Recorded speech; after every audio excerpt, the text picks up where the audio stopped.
जय राधे जय निताय चैतन्य। ओम ह्रीं उग्रं वीरं महाविष्णुं ज्वलन्तं सर्वतोमुखं नृसिंहं भीषणं भद्रं मृत्युर्नमाम्यहं। जय श्री श्री नृसिंहदेव भगवान की जय। আমরা 2024 নৃসিংহ চতুর্দশী সম্পর্কে আজকের এই ভিডিওতে আপনাদেরকে জানাতে চলেছি।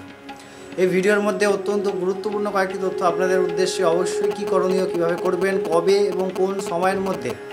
বিশেষ একটি সময়কে আপনারা এই কাজে লাগান যারা বিশেষ করে এই সময়ে রাহু এবং শুক্রের একটি ট্রানজিট ঘটছে, তো সেই রিগার্ডিং আপনারা অনেক একটা সমস্যার সম্মুখীন হয়ে জড়িত হয়ে আছেন। সুতরাং এই নৃসিংহ চতুর্দশীর দিন আপনারা কিন্তু সেই বিষয়টিকে অনেকটা ওভারকাম করতে পারেন, বা আপনাদের যদি সেই মতো ভগবানের উপর বিশ্বাস থাকে আপনারা পুরোটাই ওভারকাম করতে পারেন। আমরা এই ভিডিওর মধ্যে বিশেষ কয়েকটি মন্ত্র এবং সংকল্প মন্ত্র সাথে সম্পূর্ণ ব্রতের পুরাণ এবং পূজা পদ্ধতির বিশেষ বিস্তারিত আপনাদেরকে অবশ্যই বর্ণনা করব। প্রধানত এই 2024 সালের নৃসিংহ চতুর্দশী কবে পালন করা হবে আমরা প্রথমে জেনে নিই। এটি অবশ্যই 22শে মে অর্থাৎ বুধবার পালন করা হবে স্বাস্থ্যসম্মতভাবে, অর্থাৎ যারা পালন করছেন। আপনারা বলবেন 21 তারিখে তো এই চতুর্দশী তিথি আছে এবং সম্পূর্ণ দিন আছে, তাহলে কেন 22 তারিখে পালন করা হবে?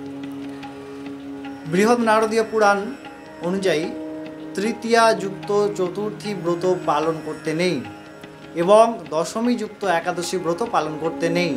সেই কারণে এই যে মোহিনী একাদশী, যে বিষয়ে আমরা অলরেডি আপনাদেরকে ভিডিওটি দিয়ে দিয়েছি একাদশীর, আপনারা অবশ্যই যারা দেখেননি দেখে আসুন। যারা একাদশী পালন করছেন অবশ্যই করুন। সুতরাং আপনারা এই বিষয়টি বুঝলেন যে তৃতীয়া যুক্ত চতুর্থী করতে নেই এবং দশমী যুক্ত একাদশী করতে নেই। সেই কারণে আমরা 22 তারিখে এই ব্রত পালন করব। চলুন চতুর্থীর টাইমটা আমরা প্রথমে দেখে নিই। এই চতুর্থীর টাইম ভারতের যে সময়টি সেটি 21শে মে 5টা 39 PM অর্থাৎ সন্ধ্যা 5টা 39 থেকে শুরু করে 22শে মে 6টা 47 PM পর্যন্ত। অবশ্যই এই ব্রত পালন করবেন, অর্থাৎ নৃসিংহদেবের অভিষেক বা পূজা আদি যা করবেন তা গোধূলি লগ্নে, কারণ এই গোধূলি লগ্নে ভগবান নৃসিংহদেব প্রকট হয়েছিলেন ভগবান প্রহ্লাদ মহারাজকে সেই হিরণ্যকশিপুরের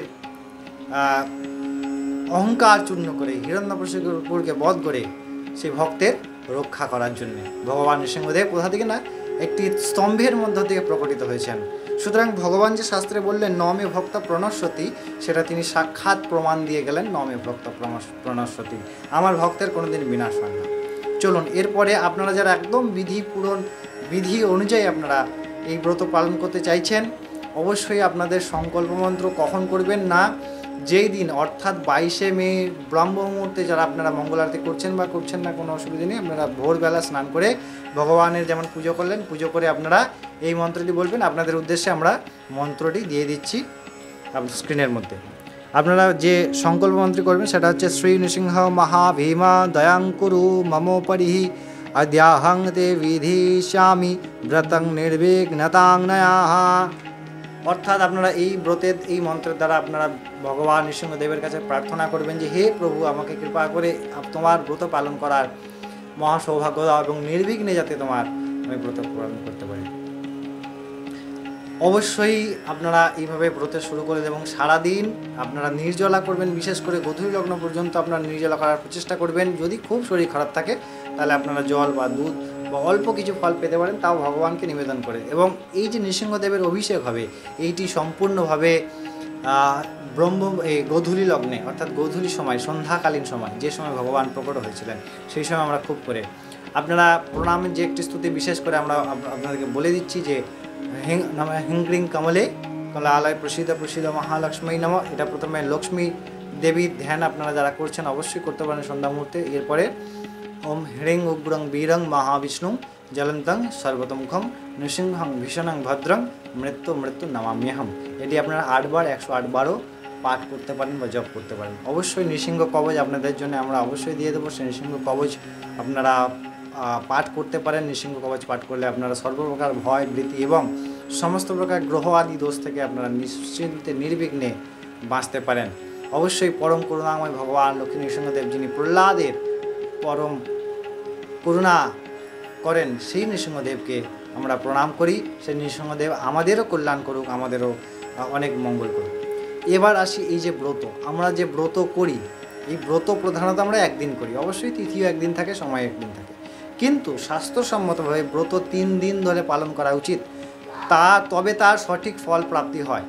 যেদিন ব্রত অর্থাৎ যদি আমরা একাদশী করি, দশমীর দিন, একাদশী এবং দ্বাদশী, এই 3 দিনের মধ্যে 10টি বস্তু নিষিদ্ধ আছে যেগুলি অবশ্যই পালন করতে হবে। প্রথম মৈথুন ক্রিয়া, দ্বিতীয় মদ্যপান, তৃতীয় আমিষ ভোজন, দশমীর দিন থেকে কাঁসার পাত্রে ভোজন, আমিষ খাদ্য বর্জন, হিংসা কর্ম, নেশাজাতীয় দ্রব্য গ্রহণ এবং অবশ্যই দিনে একবার ভোজন, বাইরে কোথাও ভোজন না করা, ভগবানকে যা ভোজন করো তা ভগবানকে অর্পণ করে তারপরে সেই প্রসাদ পাওয়া।